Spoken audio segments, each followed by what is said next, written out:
Hello बच्चों, स्वागत है आप सबका हमारे YouTube channel trust in excellence पर।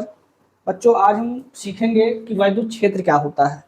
इसके पहले हमने वैद्युत आवेश को अध्ययन कर लिया है और इसके बारे में जितनी भी चीज़ें हमने अपलोड कर दी हैं, आप पहले उसको जाके देखेंगे।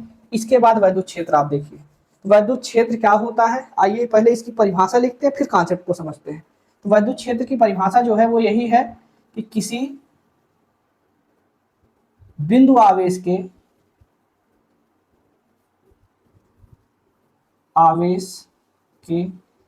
चारों ओर का किसी बिंदु आवेश के चारों ओर का वह स्थान किसी बिंदु आवेश के चारों ओर का वह स्थान जिसमें कोई आवेशित वस्तु लाने पर कोई आवेशित वस्तु लाने पर वह आकर्षण या प्रतिकर्षण बल का अनुभव करती है। बल का अनुभव करती है, वैद्युत क्षेत्र कहलाता है। वैद्युत क्षेत्र कहलाता है किसी बिंदु आवेश के चारों ओर का वह स्थान जिसमें कोई आवेशित वस्तु लाने पर वह आकर्षण या प्रतिकर्षण बल का अनुभव करता है, वैद्युत क्षेत्र कहलाता है।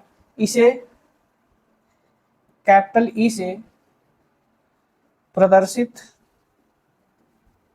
करते हैं। ये परिभाषा आपको हर जगह मिल सकती है, लेकिन इसका कॉन्सेप्ट समझना जो है, अब आपके कॉन्सेप्ट का मतलब पूरा निचोड़ बताते हैं कि ये इसका अर्थ क्या है।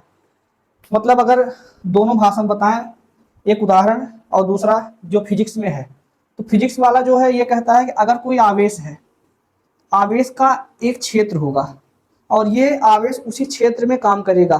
मतलब कि अगर उस क्षेत्र से बाहर कोई अन्य आवेश है तो इस पर अपना कोई प्रभाव, कोई अधिकार नहीं जमाएगा। लेकिन अगर यही आवेश क्षेत्र के अंदर है, यही क्यू नॉट क्षेत्र के अंदर है, ये आवेश इस पर अपना अधिकार जमाएगा, चाहे आकर्षण का चाहे प्रतिकर्षण का।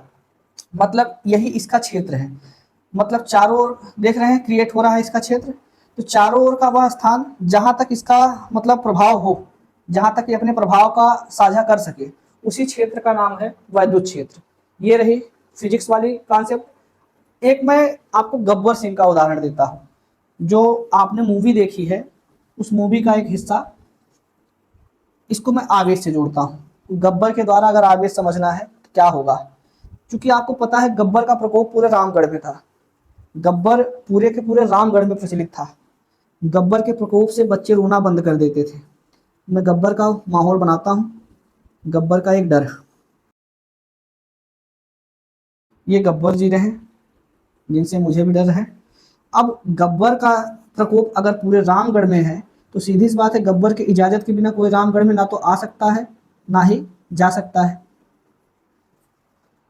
गब्बर के हाथ में पिस्तौल तो अच्छा लगेगा ना, तो पिस्तौल दे दिया जाए गब्बर को। ये गब्बर गब्बर जो है, इनका प्रकोप कहाँ पर है, पूरे रामगढ़ में है। रामगढ़ में गब्बर का प्रकोप। अब गब्बर के इजाजत के बिना कोई ना तो आ सकता है, कोई ना तो जा सकता है। मतलब ये इनका क्षेत्र रहा। अगर मुझे किसी को बाहर से अंदर लाना है तो किसकी इजाजत चाहिए, गब्बर का। लेकिन यहीं तक, केवल यहाँ तक कोई भी आ सकता है, लेकिन अगर इसके अंदर आया तो इलाका किसका, गब्बर का। अब मैं यहाँ पर अगर घूमते घूमते बसंती आ गई,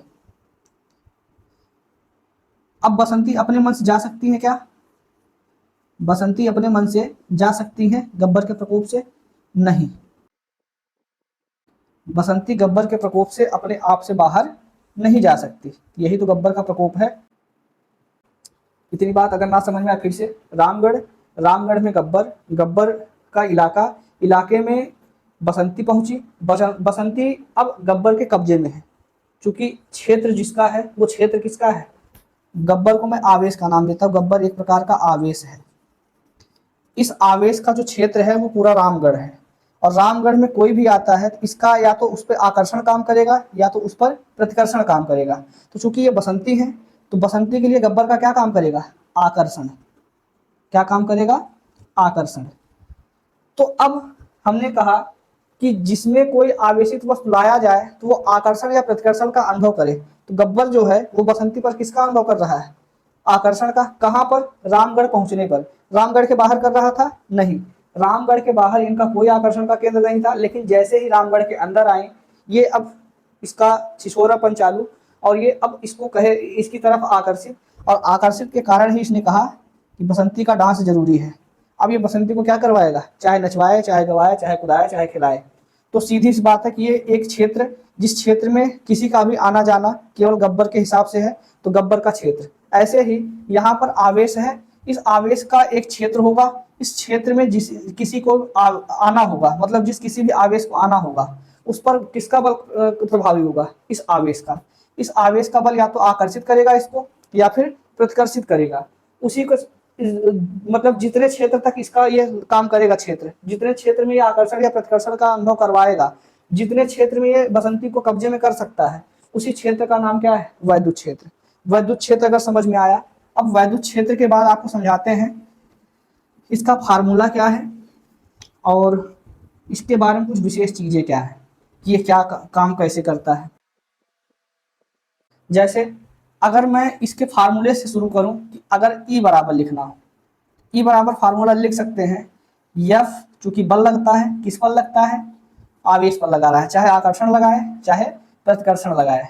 तो वेक्टर ई बराबर में vector F upon Q not, ये इसका सूत्र रहा। अगर मैं इसका यसाई मात्रक आपसे कहूँ लिखने के लिए, यसाई मात्रक क्या होगा, तो यसाई मात्रक बना देते हैं।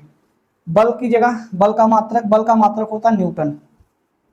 क्या होता है, न्यूटन, NEWTON। बटे को कहते हैं प्रति, मतलब प्रति।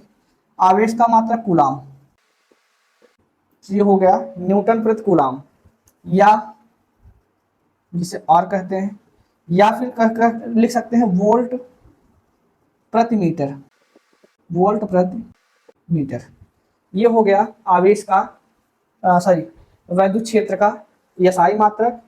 अब अगर मैं इसी यसाई मात्रक से इसकी विमा लिखने के लिए कहूँ, इसकी विमा क्या होगी, विमा बराबर न्यूटन की विमा मतलब बल की विमा। बल की विमा होती है कितनी, M L T⁻², बटे कूलाम की विमा होती है AT।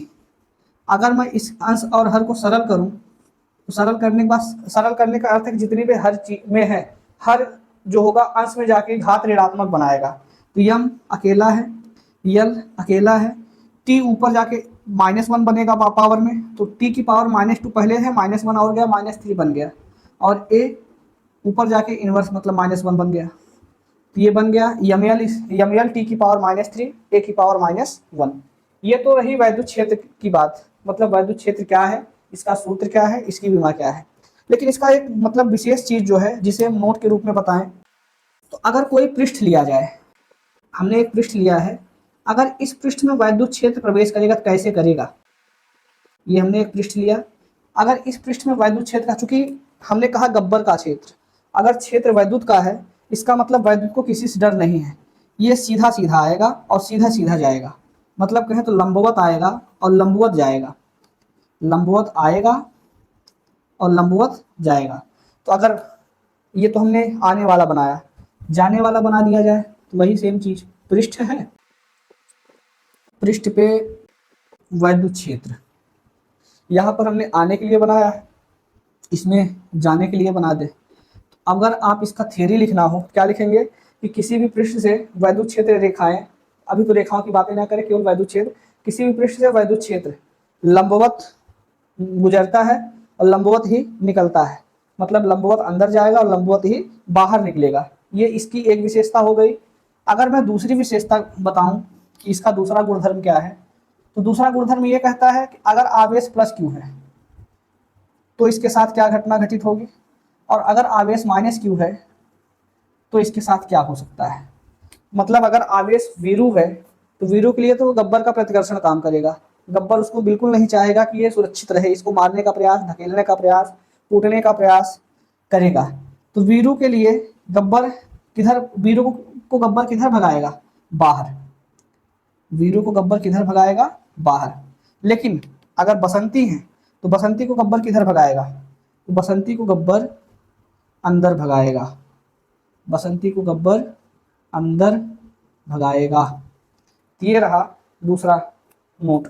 मतलब कहें तो नोट में हमने पहला ये सीखा, अगर पृष्ठ है तो पृष्ठ से विद्युत क्षेत्र जो होगा वो लंबवत ही गुजरेगा और लंबवत ही निकलेगा। दूसरा, अगर आवेश प्लस क्यू है तो विद्युत क्षेत्र बाहर की ओर, अगर आवेश माइनस क्यू है तो विद्युत क्षेत्र अंदर की ओर होगा।